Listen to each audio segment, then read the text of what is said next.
台中有一间私立幼稚园的教保员，去年去互家长指控讲，伊上无虐待11个囡仔。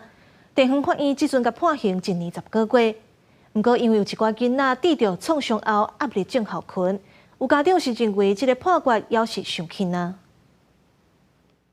去年1月，台中市私立的特幼稚园是逼出苦毒囡仔的案件。细陈的教保员是对因班至少11个囡仔实施行暴力，而且威胁学生袂当讲出去。经过台中地检署提起公诉，台中地方法院最近审理了后，照11个成年人故意对囡仔犯伤害罪、强制罪、恐吓危害安全罪，判1年10个月，其中8个月会当用罚金代刑。家长讲判伤轻啊。太轻了，因为我们不是只有一个学生，我们全班2/3的人都有受到老师的一个施虐，然后这种心理的问题，我们必须要去求助专业，我们要怎么样去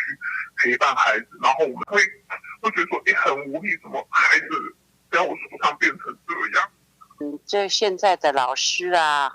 都一再的宣导，不可以再有这个事件的发生，巡堂啦、督导啦，然后在行政方面能够做得更多这样子。学校是强调讲，细陈的教保员已经离职，目前是继续加强宣传督导，避免这种事件再发生。一寡家长讲，虽然事件已经过1-2年，但囡仔同款有创伤后压力症候群，情绪定无稳定。医师建议讲，在家庭家长会当把握时机，互囡仔一寡正面的物件，增加囡仔的自我认同，而且理解囡仔所有的情绪，莫想负面去看伊的反应。目前专案阁会当上诉，台中市政府进前已经对细陈的教保员，甲通报做无责任的教保服务人员。